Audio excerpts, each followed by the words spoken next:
My name is Maria Arbalou. I have been with I work for the U.S. Department of Agriculture in a division that is called the Foreign Agricultural Service. And we have about 70 offices around the world. And I'm just one of those 70. And I'm what they call locally engaged staff. And we help and support the U.S. diplomats that work around the world. And they're usually stationed from one post to another post between 3 and 4 years. As for myself, I do have a trade promotion background. I've been 30 years in the business, started with the Michigan Department of Agriculture. Went on to work with the state of Georgia, the state of Illinois. I worked with the Council of Great Lakes Governors, and I did have an occasion to work with some foreign trade commissions. I've been with FAS for about 15 years now. So just that gives a little bit of background. Celia, were you able to pull up my slide decks? Okay, let me see if you can see it. Oh, you did. Yes, you did very much. So excellent. Perfect. You can move on to the next slide. Thank you for managing this. And the next one, I'm going to give you, I know this webinar is central about SIAL Canada. I'm going to give you an overview about the Canadian market and how to do business here. And all these background is really to help you prepare yourself for SIAL and any trade show around the world. So I don't know what happened to the next slide, but how about I keep talking? I'll tell you a little bit about the FAS.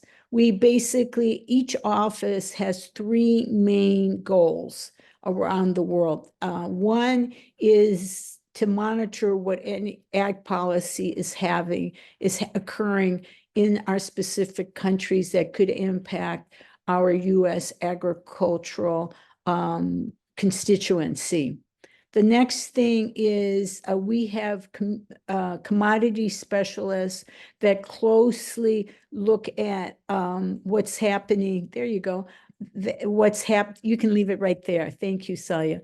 That reports on production in that specific market. And these reports are mailed into the Washington, D.C., and they do forecasting. And what they do is very important because it kind of measures, worldwide pricing and supply and demand, and gives our cooperators, as you can see, we work in Canada.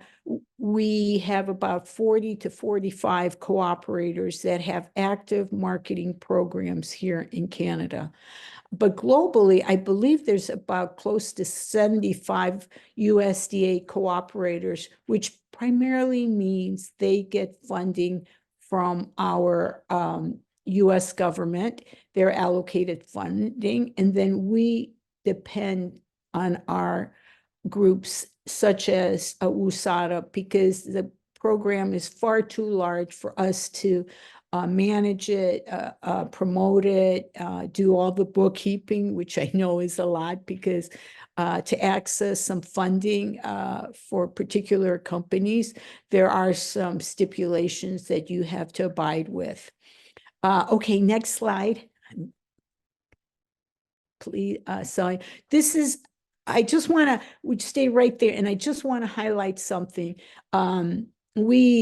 If you go on USDA, you'll always see our major markets. This graph shows primarily the top 5 markets that we sell the most to. And when it says total ag export, that's including bulk, like soybean, grains, live meat, live animals, and so forth. And we are third globally. But I do want to point out something. If you look in parentheses, that little measure, China is such a huge market of 29 billion, but their decrease from the year before that was close to 24%. Mexico is growing, and they had a growth of 0.7. But even if you look at Japan, which I know several of your companies, that's a strategic market for them, they had a negative growth of close to 19. And then South Korea, which is a very open market, was negative. There's a lot of different reasons. I don't know, partly it could be our strong US dollars that we feel it here in Canada. But I will tell you, we had a negative growth of 1.7%, which speaks something to the market. It's a very stable market long-term wise, even though Canada in many companies isn't viewed as an export market and is sometimes folded into a company or an organization's domestic marketing. But there are, as I'll go through, various quirks that you have to be aware of. And to be very candid, right now, the biggest challenge right now for many of our exporters, especially our small enterprises, is a strong US dollar. And primarily like retail pricing, retail packaging, every level, the warehousing to the distributor to the retail stores, there's a percentage hike. So it has been challenging to come up with the right price point for each company.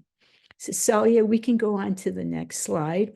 This is just to highlight the number of Canada continues to be the #1 market for consumer products. That's basically ready-to-eat products versus the soybean, the grains that are really sold for further processing. And we have consistently been, next to Mexico, we're almost double to the amount of what we sell into Mexico. We'll go on to the next slide. I'm going to go right into, but before I go on, may I ask, since it's an intimate group, are either of you mostly in the retail marketing? You sell mostly to the retail channel or food service or both? Is there? We sell retail and bulk, basically. Retail and commercial and bulk, it sounds like. Correct. Okay, I don't have exact figures on the bulk, but I will tell you, just to give you the size of the market here, it's about $78 billion. Overall, the Canadian market is 10 to 11, maybe 15%, depending on the channel, the size of the US. So it is a smaller market, and it's very spread out. So you look at the Canadian market, try not to approach it nationally, but approach it regionally, like at least look at first entering the Western Canada, which you have a transportation strategic advantage over East Coast companies, and then look at the prairies, and then look at Eastern Canada. Next slide, please. And this will highlight just basically some of the main food service companies. Cisco, I don't have Gordon Food Service, but they maintain about close to 50% of the market. And then you have different provincial distributors, food service. I will highlight later on in my presentation, we have some excellent reports, and in the food service report that is referred to, the HRI, does list a number of regional food service companies, and they're very well established. On to the next slide, please. This is just to give you a highlight. That's all right. I don't know if I have it in the order, but this is fine. It's a very consolidated market here in the retail market. You only really have 5 basic major national grocers. Well, major grocers, because Metro is primarily located in Ontario and in Quebec. Walmart is national, Costco, Sobeys, and Loblaws, but they maintain between 78 and 80% share of the market. Now, what that means is the other 20% are held by independents. You can go on to the next slide really quickly, Celia. Okay, this slide, every of the majors have different brand stores, okay? And I think if you can see it, if you can't, Celia told me I have it in PDF and she can send you my PDF. But I just want to highlight the discount banners, because if you've traveled to Canada, food prices are high. And it is noticeable when you're a US visitor. So the discount banners are more prevalent here proportionally in Canada than in the United States. The discount banners, if you, and the other note that I don't have is in order to be able to cut food costs, private label is very much more prevalent here than in the US. And when you have private label, of course, the stores are able to position it at eye level. Even the discount banners have their own brands, such as I know back in the state, Walmart, I think it's Great Value, and I think in Target, I forgot what their brand, but some of these discount brands are very established and recognized, and especially when you're working with basics like merchandise products like canned beans, even some pet foods, basic pet foods. So they're quite in demand for larger families that are trying to cut costs. Now, at the right, you'll see Walmart has 400 stores across the country, Costco 105. They've done very well, the Costco.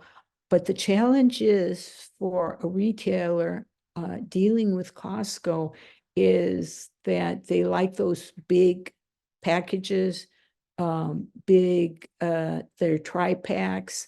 And I understand that if your product doesn't sell, turn over a certain amount of time, then they're a lot more quicker to delist you than some of the other major grocers. I just want to highlight, with regards to the specialty and independence, there's 7,000 little stores, and we encourage especially a small, medium-sized enterprises to enter this channel first, to put their feet in the water slowly and to get response, rather than trying to go directly to the major retailers.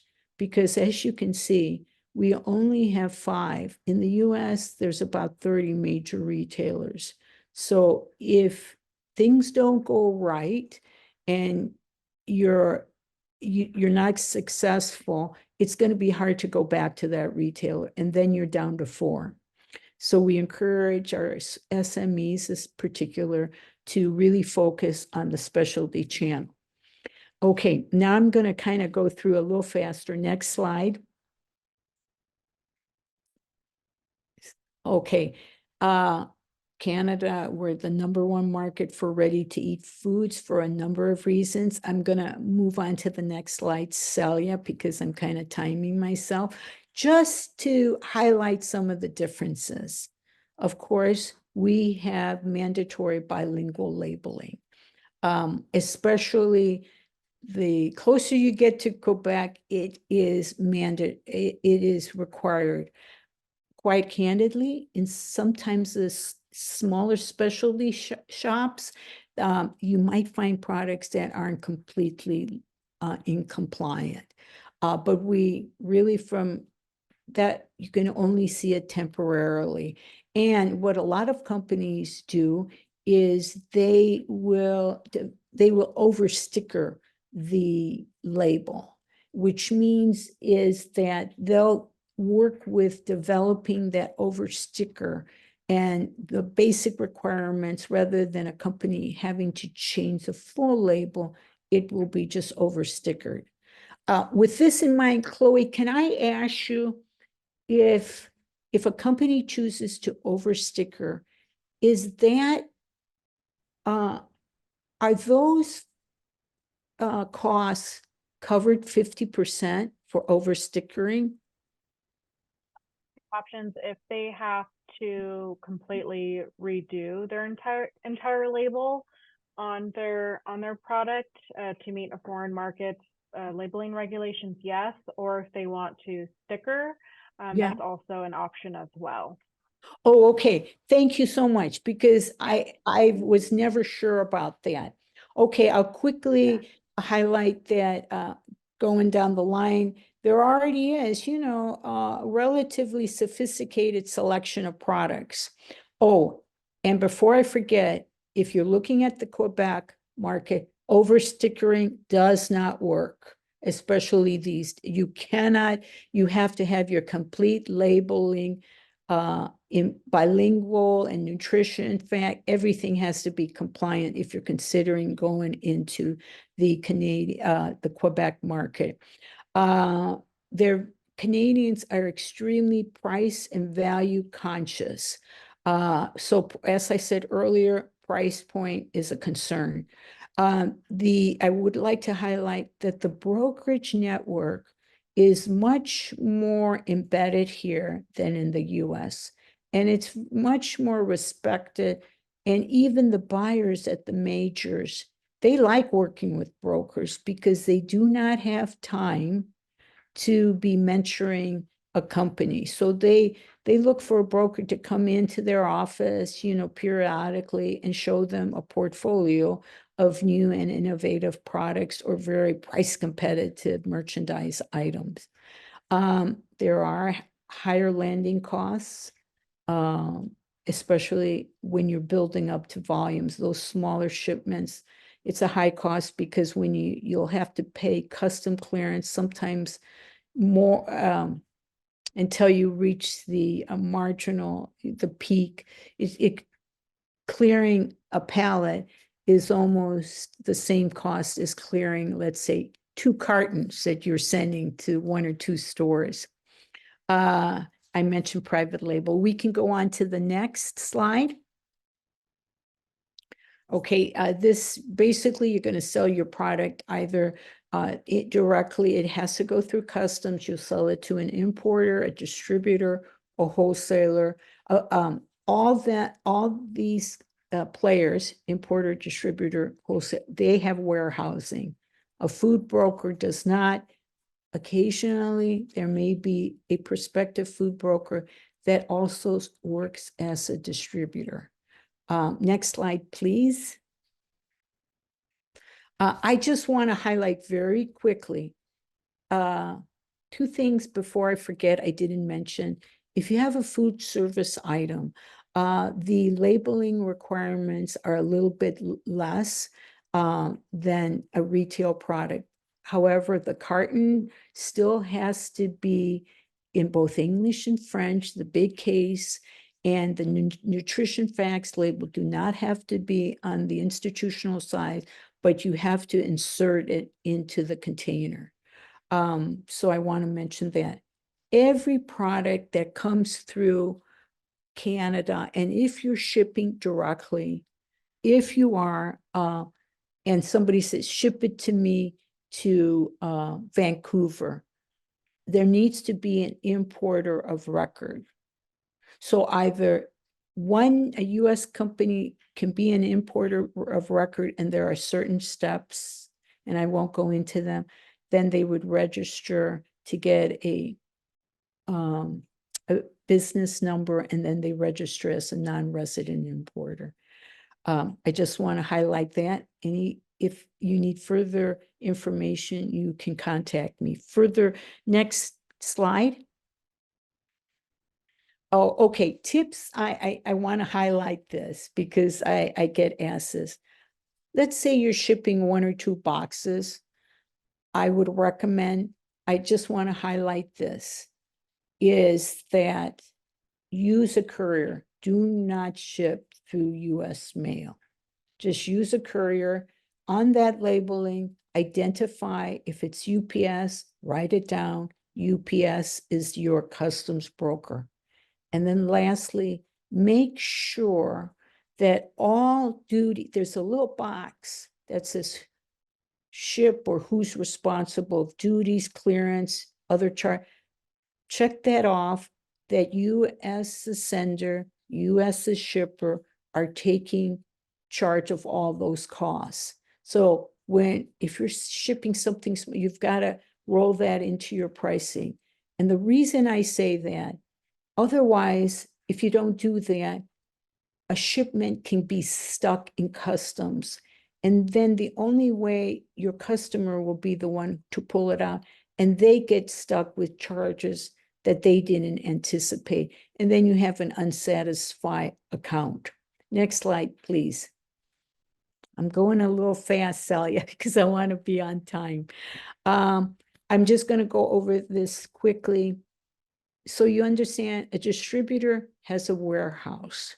The distributor, I just want to highlight, is carrying a lot of SKUs. Sometimes 1,000, the bigger guys will carry up to 50,000 SKUs.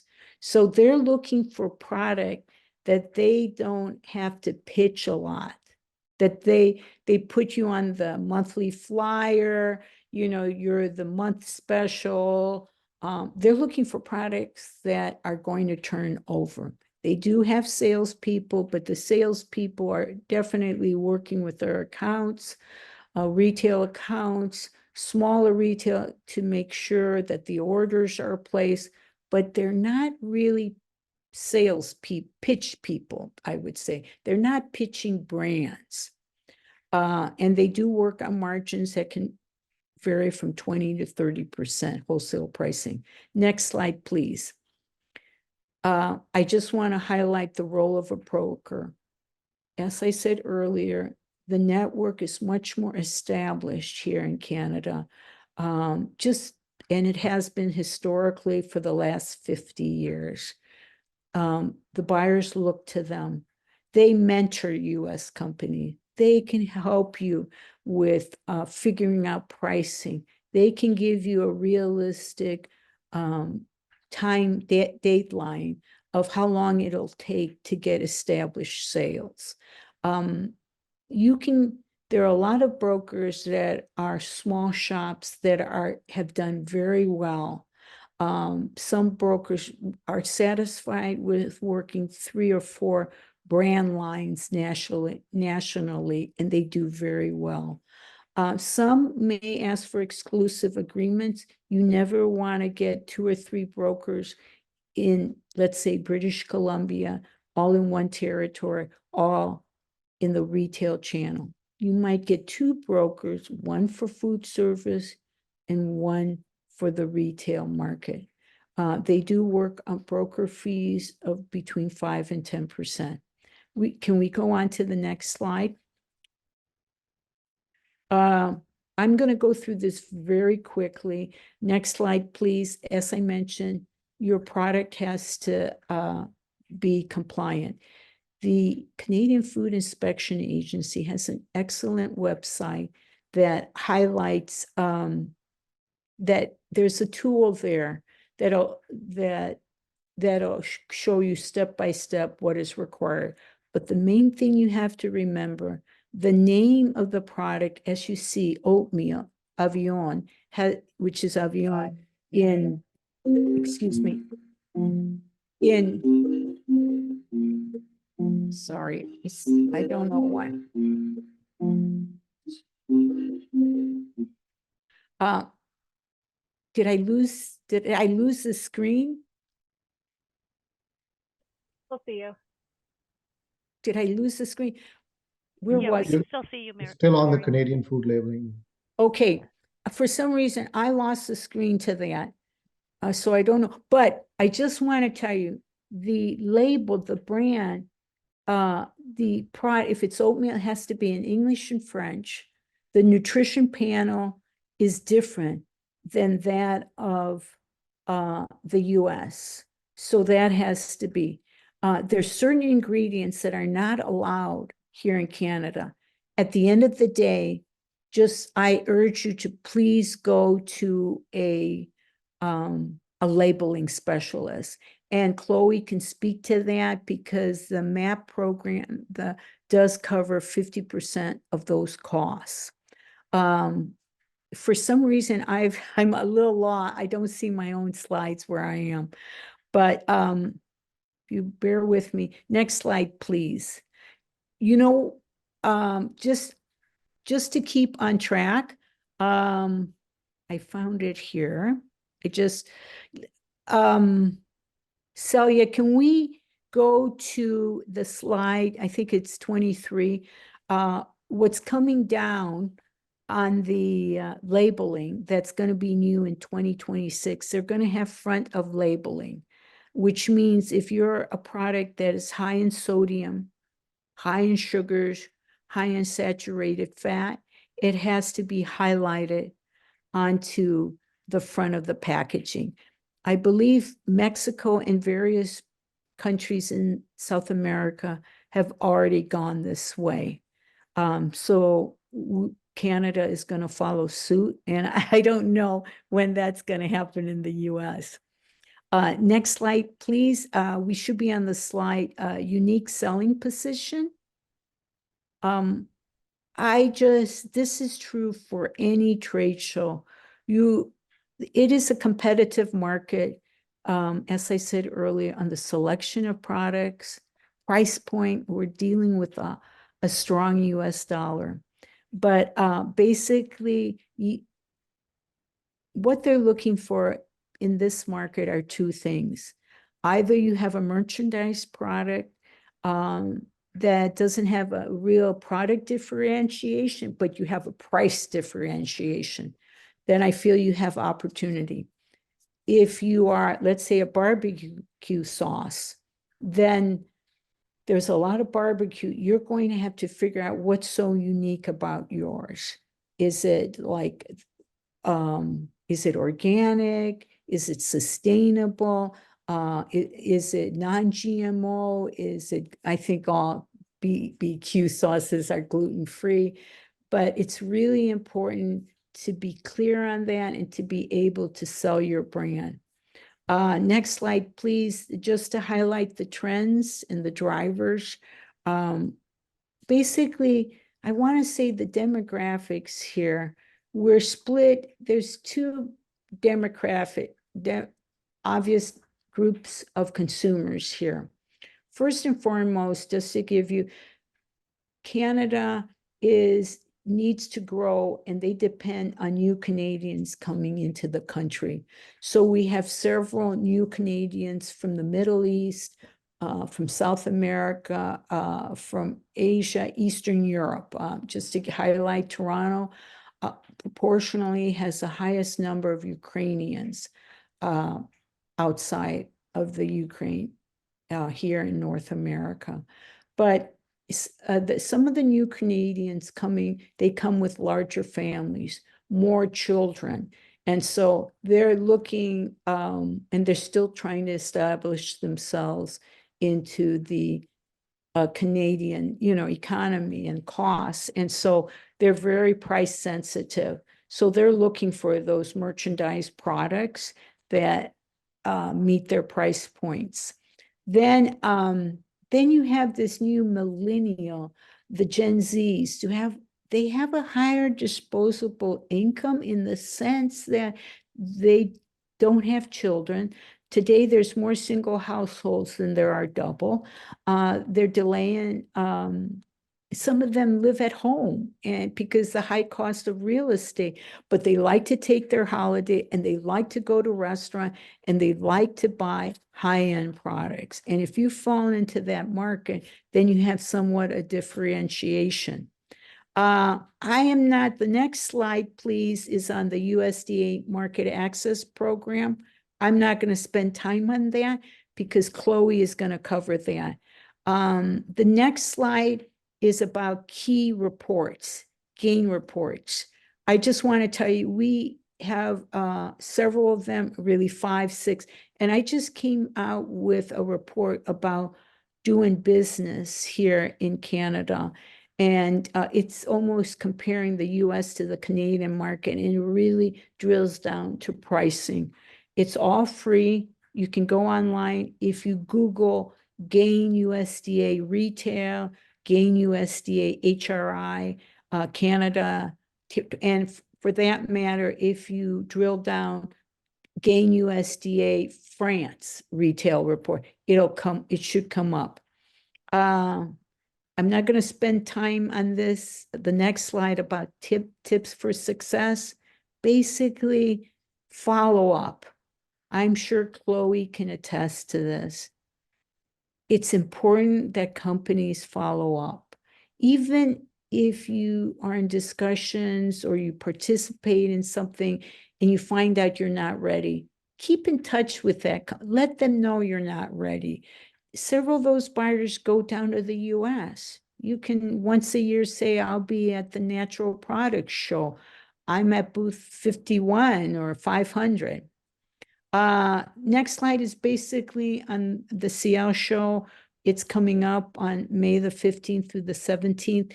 And then, of course, we have the Canadian Health Food Show. It's not endorsed, but we just wrapped it up in Vancouver. We had a small USA stand. The next one is in Toronto. We don't have a USA stand there, but if you are interested, please contact us because we have a very good relationship with the association. That's pretty much, and I don't know if there's any specific questions that I can answer. None? I think it was pretty straightforward. Yeah. Okay, thank you. And don't, on the last, there is, on the last slide is my email, but don't hesitate to send me an email at ACT Toronto. But better yet, that phone number, if you need to get a hold of me, just text me and just reintroduce yourself and where we've met. Okay. Okay, thank you, Salia. I'm Chloe Mesh. I am with WUSADA, which is the Western U.S. Agricultural Trade Association. I've been with WUSADA in different capacities for almost 8 years now, but right now I am an engagement executive and I cover Northern California, Hawaii, and then some of our territories, including Guam and then the Northern Mariana Islands. So let me share my screen here and I'll get started.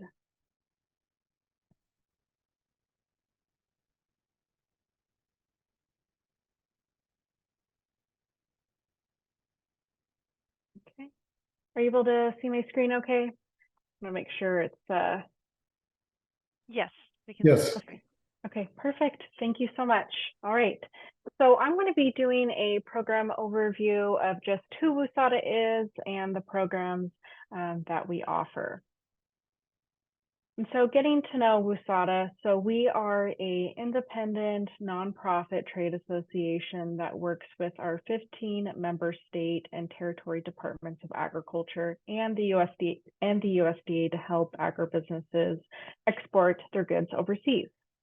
And so our organization has been dedicated to exporting for 40 plus years, and we have a global network of resources, which include the ATO, so the agricultural trade offices that Maria was talking about, as well as our Department of Agriculture's marketing divisions. And so we receive funds from the USDA's Market Access Program, which does support the overseas marketing and promotional activities by US companies. So our vision, or our mission and vision, I'll start with our mission, is to increase international growth of Western agribusinesses by providing financial support, export readiness, and business development services. And then our vision for 2033 is for Western agribusinesses to thrive in world markets. So I mentioned a little bit about our members. Again, they include the 15 departments of ag on the Western region of the US. We are called a state regional trade group. So there are other state regional trade groups that cover different regions of the US, and we just have that Western portion of the US. Now, while we are not considered a government agency, we are, again, closely linked to state and federal departments of agriculture. So how does a US company qualify? So you do have to be headquartered in the Western US region.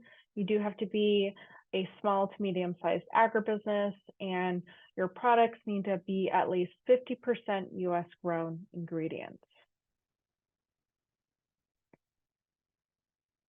So our first program that we have is called Export Readiness, and this will provide a data-driven guidance to help identify either key markets or insights of different countries that you're wishing to pursue. So we do have in-country experts that we work closely with as far as gaining more expertise and then working on activities that we conduct internationally. And so a lot of our experts will create different reports, and those usually include Korea, ASEAN, Japan, China, Latin America, and then Africa. And then we also have tailored market data that we can provide companies. We also do an array of different webinars on a weekly and I would say monthly basis, just depending on the month, but just on different topics, whether it's about shipping or how the economy is doing in a specific country. So we have those all posted on our website, and they go through various different topics throughout the year. All right. Another program I'll cover is called Global Connect. And so this is where we work closely with our state departments of agriculture, and we provide trade opportunities for US companies. And so one of the first types of activities that we offer is at international trade shows. And that's where we would have a WSADA pavilion, which is typically within a larger USA pavilion. And this is where we, WSADA, will generally purchase anywhere from 10 to 40 trade show booths within a larger USA pavilion. And so companies can purchase a booth space through us. They usually get a better registration rate and even more perks, such as free interpreters on the show floor or even coordinated one-on-one meetings with foreign buyers. And that's where we work closely with our state departments of ag as well as our in-country representatives. And on the slide, these are just some of the trade shows that we typically participate in. There's a lot more, but one of the big ones is Gulf Food, as well as Anuga, FoodX, SIAL Paris, and more. All right, so different types of activities in a trade show that we conduct are called inbound and outbound trade missions. And so with inbound missions, this is where WSADA coordinates events for the international buyers to travel to the US. And so this is usually within WSADA's region. So it could be in California, it could be Oregon, Idaho, any of the Western region states and territories that we represent. And this is where you would meet one-on-one with international buyers. I relate it to kind of speed dating. So you're kind of speed dating with a buyer. You have 20, 30 minutes each with a buyer at your own 6-foot table, presenting your products, talking one-on-one with that buyer. And then the project manager will ring the bell, and then the next buyer comes to your table. That's kind of the format of an inbound trade mission. And with an outbound trade mission, this is very, very similar. It's just where we bring the US companies to a foreign market to meet one-on-one with foreign buyers. So it's same format, you're just in a different country. But with outbound trade missions, sometimes you'll have retail tours where you can go tour a grocery store and also have a ATO, so agricultural trade office briefing to get more information about the country, the economy, what's doing really well there, what's desirable there, things like that. And typically these trade missions are low cost, which is awesome because you can get in front of a lot of buyers and not have to go too far to travel as well, unless you're traveling internationally, of course, with the outbound trade missions.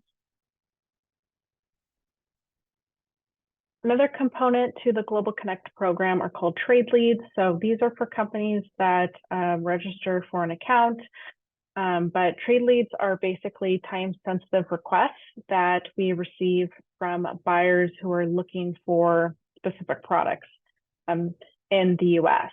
And so when a request comes in from a buyer, we typically get it from the ATO. So we know that, you know, it's legit and it's been screened, and our system will match your HS codes. So it's basically your category of products that you have set in your account.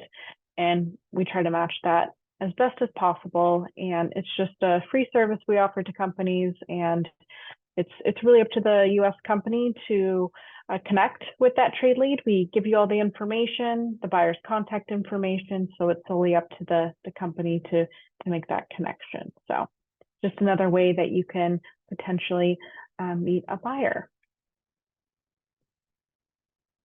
All right, so Maria talked a little bit about some expenses that would qualify for Fund Match, and I'll be going into a lot more details about the Fund Match program. But the Fund Match program helps eligible Western US food and suppliers compete internationally by providing 50% reimbursement for eligible marketing expenses. And so again, we receive these funds from the USDA's Market Access Program. Now, to be eligible for the Fund Match program, you have to be a small company according to SBA guidelines. You have to be a US business entity, which means you have to be legally licensed and operating for at least 1 year. And you must meet all the product and packaging requirements. So products need to be at least that 50% US grown by weight, which could mean they could be farmed, fished, or forested anywhere in the US. You have to have brand ownership. Now, if you are a trading company who is representing other brands, we will certainly ask you a few more questions, have you fill out some paperwork, just so we know that you are allowed to be representing those brands. And then for products internationally, you have to have a US origin statement, which I'll go into more details on the next slide, but an example would be product of the USA. And in addition to the Fund Match program, there is an application fee that companies must apply each year, which is $250, and then a 6% admin fee based on how much you are requesting from USADA, which I'll talk about a little bit more in the next few slides here. Here we have examples of the US origin statements. So again, there's more than just product of the USA. It could be made in America. It could be product of California. Now, again, this is just if a company is pursuing international markets, all your marketing material, basically anything that you want to submit for Fund Match would have to have a US origin statement, including your products. And so there's different options that companies can go with to meet those requirements. All right, so how much can a company request in the Fund Match program? So for a first-year applicant, you can request up to $25,000. And for an experienced exporter who may be already conducting advertisements internationally. You might be already exhibiting at large-scale international trade shows. You can request up to $50,000. And the minimum requirement of the program is $2,500. So that means you're spending $5,000 and then you're seeking reimbursement for $2,500. Now, after the first year of a company being in the program, you can request up to the maximum of reimbursement, which is $300,000.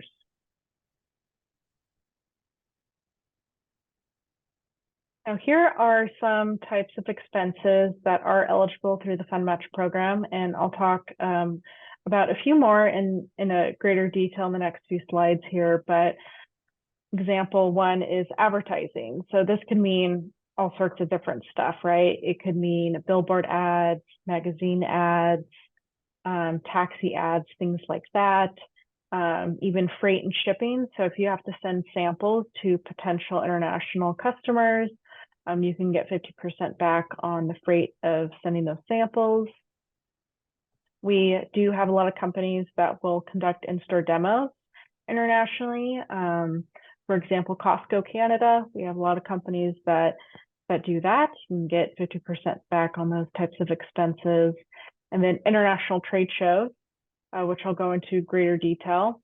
And then outbound trade missions, as well as international travel, which can include airfare, hotel, and meals. And then label and packaging modifications that Maria talked about earlier. So if a country, let's say, example, Canada, they're requiring you to change your nutritional label, whether that's translating it into a different language and then changing the nutritional label itself with different requirements, you can get 50% back on, let's say, the translation costs, the third party that you're working with, like the setup fees, things like that, as well as a 1-year supply of labels as well. So, and then more on like uniforms. So if you have to purchase uniforms for a trade show, you can certainly get 50% on those too.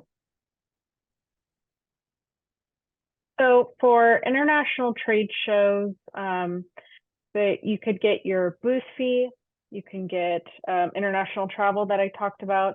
So that's the airfare, the meals, and the lodging, 50% back. But with a trade show itself, there's so many different components, right? You might have printed sales material, you may have banners, again, that booth fee, you might have to send your samples to the trade show.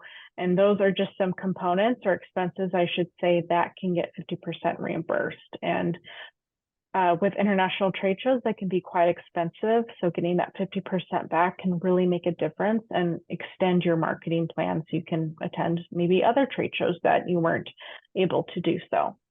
But with international trade shows, with a USA pavilion, so if a trade show has a USA pavilion, a company must exhibit within the USA pavilion. And there are some exceptions, you know, if it's too full or you want to exhibit with your in-country partner, that could be allowed. We just have to seek approval from the USDA. Now, if an international trade show doesn't have a USA pavilion, you can exhibit anywhere on the show floor as long as 30% or more of the exhibitors have food or agricultural products. Then the show may be eligible. So,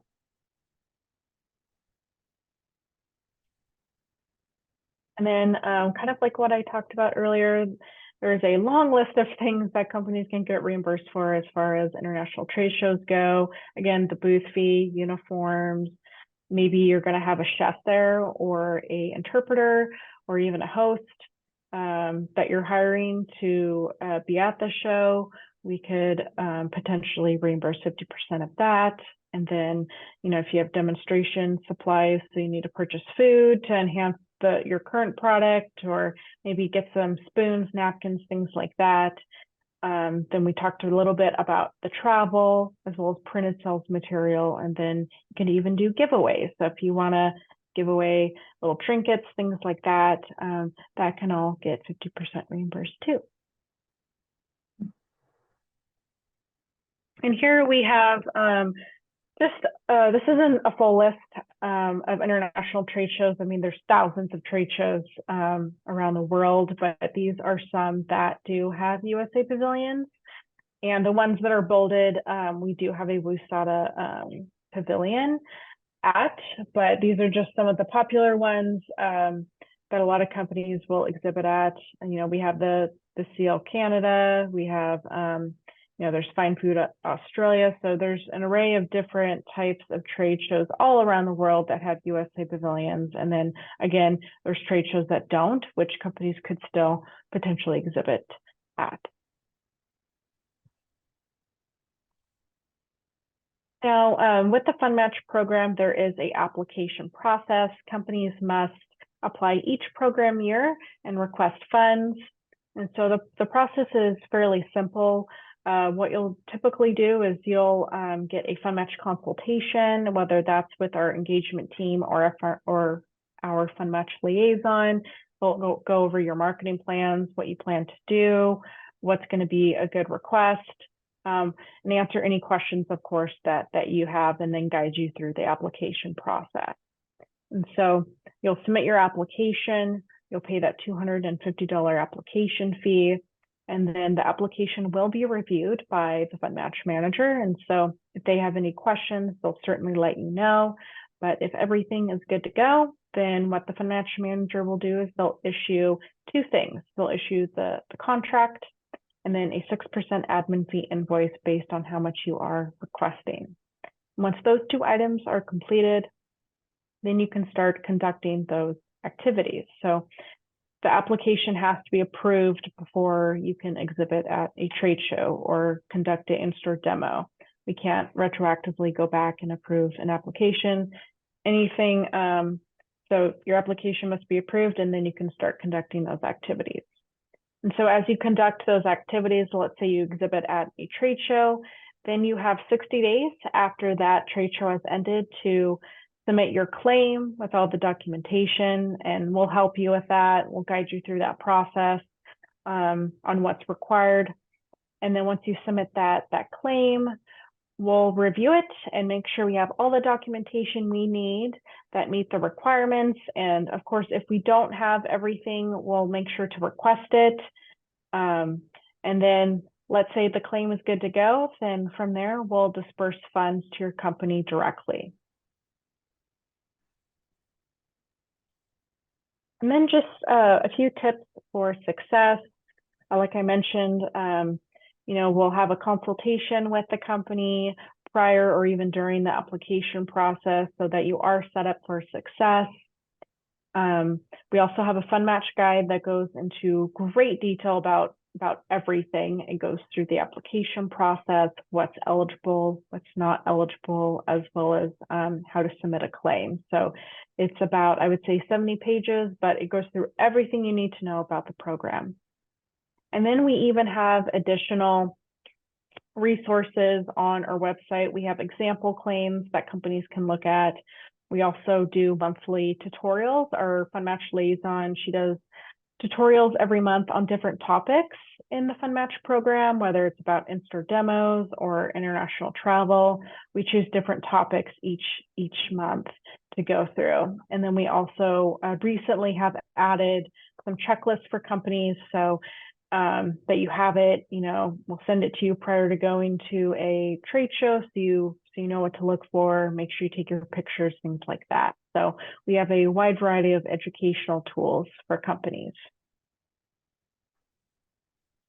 And then if you don't have a MyWSADA account, I would suggest, you know, as your first step, maybe signing up, you know, filling out your company's information. We'll review it, but you know, if you do, you can input what regions or countries that you're interested in, and then you can start getting some information. So if you're not ready to export, just know, like, you know, maybe you should, you know, register for an account just to kind of, you know, get the wheels turning a little bit. And of course, we're always happy to speak with anybody if you have any questions at all. But I appreciate being invited to this webinar and speaking about WSADA and all our programs that we offer. And if you have any questions, please let me know. And If you don't right now and after the webinar you do, please, contact us at export@wusada.org and we'd be happy to answer your questions. So